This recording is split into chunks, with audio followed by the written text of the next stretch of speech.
Welcome to my channel Chemistry with DNA. I am Noman Ahmed and today we are going to discuss viscosity. Viscosity. What is viscosity? Viscosity क्या चीज़ होती है? Suppose हमारे पास एक fluid है और ये उसके लेयर्स हैं.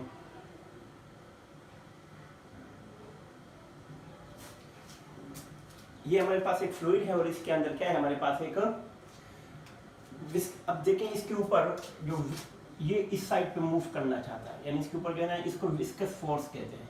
विस्कस फोर्स जो इस साइड पे मूव करना चाहता है, लेकिन एट द सेम टाइम इस साइड पे फ्रिक्शन लगती है. फ्रिक्शन लगेगी इस साइड पे फोर्स, इस साइड पे, यानी आप ये समझिए इस साइड पे मोशन है, इस साइड पे मूव करना चाहता है, लेकिन फ्रिक्शन इसको बैकवर्ड डायरेक्शन में धकेलना चाहता है. ठीक है, अब हम लोग इसको ये डिस्कस करेंगे कि विस्कोसिटी बेसिकली क्या होती है. विस्कोसिटी की अगर हम डिफाइन करें तो हम क्या, इसकी दो डेफिनेशन है, टू डेफिनेशंस है. क्लियर, बहुत इजी सी डेफिनेशंस हैं टू. पहली डेफिनेशन क्या है? The first definition is the internal resistance of flow of liquid.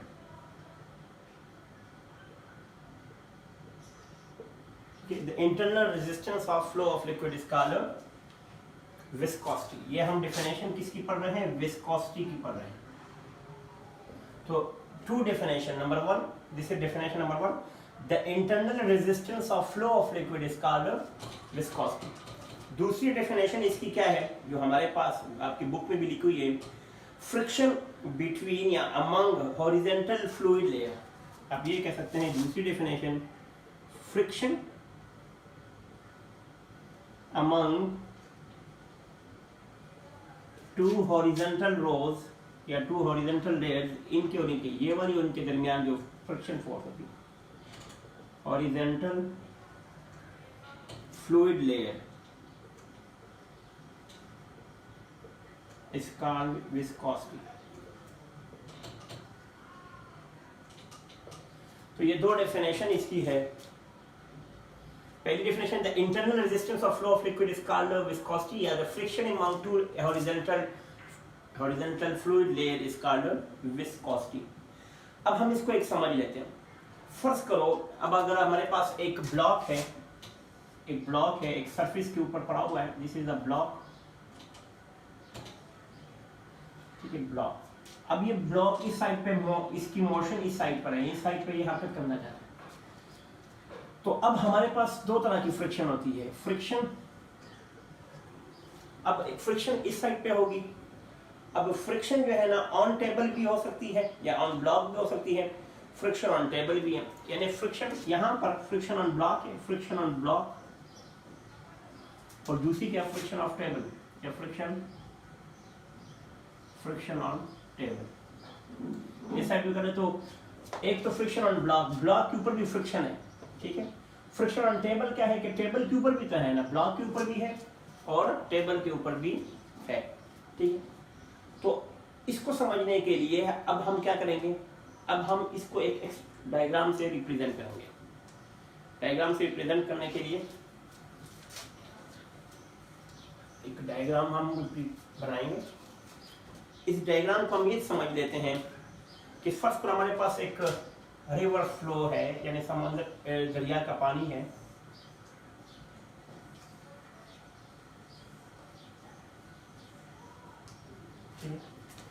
और ये लास्ट लेयर है,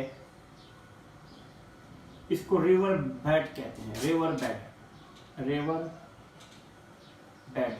ठीक, रिवर बेड यानी बिल्कुल आखिरी सतह है. ठीक है, अब फ्रिक्शन जो है, अब हम ये कह सकते हैं कि रिवर के जो सरफेस है, इनके दरमियान रिलेटिव मोशन भी है. रिलेटिव मोशन क्या है, फर्स्ट करो मैं कहता हूँ, इनके दरमियान जो मोशन है इस साइड पे, वो है 10 मीटर पर सेकेंड है, ये 9 मीटर पर सेकेंड है, ये 8 मीटर पर सेकेंड, ये 2 मीटर पर सेकेंड सपोज, और ये 0 मीटर पर सेकेंड. आप ये समझ लें कि रिवर बेड पे जो फ्रिक्शन है रिवर बेड पे वो 0 है। अब इनके दरमियान जो डिस्टेंस है, इन दोनों के दरमियान जो डिस्टेंस है हम कह सकते हैं 2 मीटर है। इसी तरह यहाँ भी जो डिस्टेंस है वो कितना है 2 मीटर, और इनके दरमियान भी जो डिस्टेंस क्या है वो 2 मीटर, और इसके दरमियान भी जो डिस्टेंस है 2 लेयर्स के दरमियान वो डिस्टेंस क्या है 2 मीटर डिस्टेंस। ठीक है। अच्छा, अब रिलेटिव मोशन के लिए, रिलेटिव मोशन क्या होती है, पहले तो इसको समझने के लिए रिलेटिव मोशन क्या है, what is relative motion. Relative motion, इसको समझने के लिए मैं आपको एक चीज बता दूं, इसको क्या कहते हैं, वेलोसिटी ग्रेडियंट। बहुत इंपॉर्टेंट टर्म है velocity gradient. Velocity gradient, velocity gradient क्या होता है? वेलोसिटी ग्रेडियंट का जो फार्मूला है वो ये कहलाता है कि चेंज इन वेलोसिटी, अगर हम इसको ये समझ लेते हैं, अगर इसकी है तो हम ये कह सकते हैं कि change in velocity, change in velocity divided by height. यानी चेंज वेलोसिटी और हाइट, इसको वेलोसिटी ग्रेडियंट कहा जाता है। ठीक है, तो हम ये एज्यूम कर लेते हैं कि इनके दरमियान जो चेंज इन वेलोसिटी है वो कितनी है।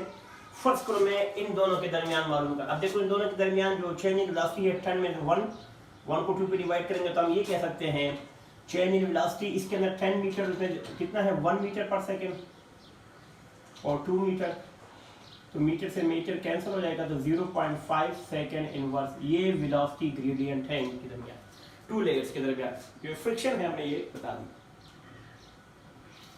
यहां पर हम ये कह सकते हैं कि स्पीड ऑफ, यहाँ पे जो एंड वाली लेयर है वाली, स्पीड ऑफ रिवर और water at river bed, river bed पर फर्स्ट करो ये क्या है 0, यहाँ पर इसकी जो है ना रिलेटिव मोशन क्या है 0 है।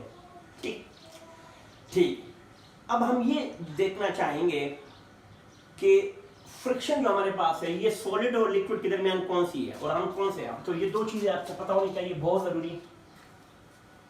फ्रिक्शन जो है वो 2 चीजों के दरमियान, हमने अब यहाँ पे एक सॉलिड फ्रिक्शन है, एक सॉलिड फ्रिक्शन है। Solid friction, what is solid friction? Solid friction is for, suppose आपके पास एक ऐसा है कि ये एक ब्लॉक है और एक सरफेस के ऊपर पड़ा हुआ है, ठीक है, this is a block, this is a block, और इसकी जो मोशन है वो इस साइड पर। ठीक है, अब हमने इसकी 2 तरह की क्या नाम है निकालनी है फ्रिक्शन। तो हमारे पास एक फ्रिक्शन की, अगर फर्दर हम इसको फर्दर डिवाइड करें तो हमारे पास 2 है, एक स्टैटिक फ्रिक्शन है and the second one is kinetic friction, kinetic friction, static friction और kinetic friction।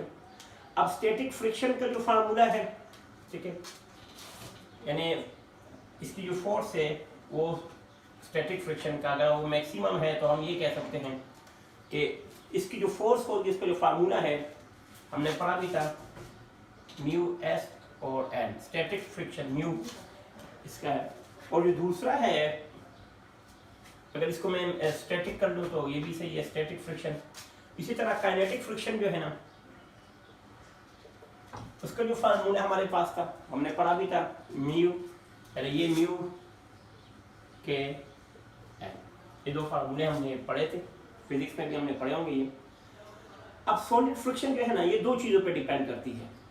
ठीक है, सॉलिड फ्रिक्शन जो है ना, सॉलिड फ्रिक्शन, ये सॉलिड फ्रिक्शन डिपेंड्स ऑन, अगर हम ये कहेंगे कि इट डिपेंड्स ऑन 2 थिंग्स, 2 चीजों पे बहुत ज्यादा डिपेंड करती है। Solid friction depends on 2 things. कौन कौन सी चीज पे डिपेंड करती है? नंबर 1, अगर हम पहले हम ये समझ लें कि अगर सॉलिड की बजाय हम पहले लिक्विड फ्रिक्शन की बात कर लें, लिक्विड फ्रिक्शन की, फ्रिक्शन हमेशा 2 चीज़ों पे डिपेंड करती है। अगर हम सॉलिड फ्रिक्शन की बात करते हैं तो हम ये कह सकते हैं कि एक तो ये नंबर 1 और नंबर 2 किस चीज, दो चीजों पे सॉलिड फ्रिक्शन डिपेंड करती है। एक तो आप ये relative motion, body relative velocity पे डिपेंड करती है, अभी हमने पढ़ा रिलेटिव वेलोसिटी ऑफ बॉडीज, और दूसरा यानी एरिया इन कांटेक्ट जो होता है, एरिया इन कांटेक्ट पे डिपेंड करता है। जैसे अगर मैं ये कहूं, अगर ये बॉडी है इसको मैं ऐसे कर दूं, और एक ही बॉडी है ब्लॉक, उसको मैं लिटा दूं ऐसे, तो इसमें आप ये समझेंगे इसमें फ्रिक्शन ज़्यादा है और इसमें कम है, तो नहीं।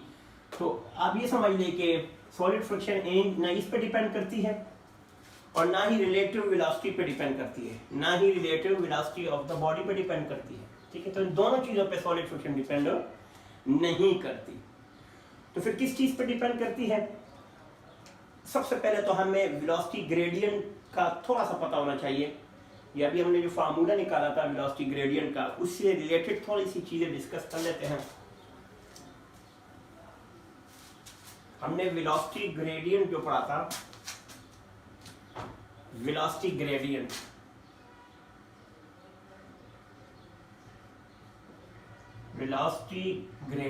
हमने जो पढ़ा था उसके जो फार्मूला हमने पढ़ा था, चेंज इन वेलोसिटी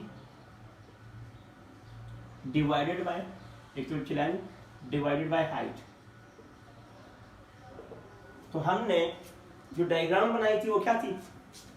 हमने जो डायग्राम बनाई थी वो आपको मैंने पहले भी बना के दिखा दी, दोबारा अगर कहोगे तो मैं दोबारा बना देता हूँ। वो डायग्राम ऐसी थी, ये वाली,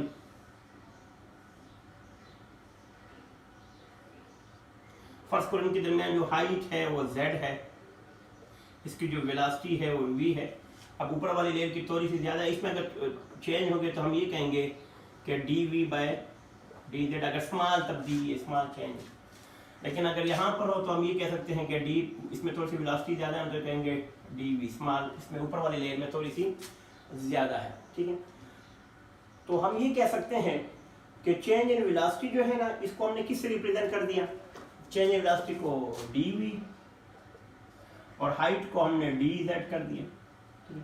अब z भी हो सकता है, h भी हो सकता है, कुछ भी हो सकता है, डिपेंड अपॉन आप कौन सा लेना चाहते हैं। दोनों ठीक है, हमारे लिए दोनों में कोई डिफरेंस नहीं है।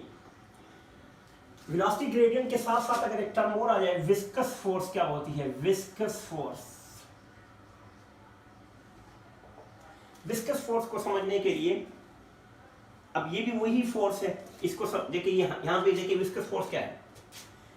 इन दो के दरमियान, इनके दरमियान जो फोर्स है वो कितना है, इनके दरमियान जो रेजिस्टेंस है वो कितनी है, इसकी रेजिस्टेंस कम होगी, इसकी थोड़ी और ज्यादा होगी, इसकी ज्यादा, इसकी बहुत ज्यादा, इसकी बहुत ज्यादा, ठीक है।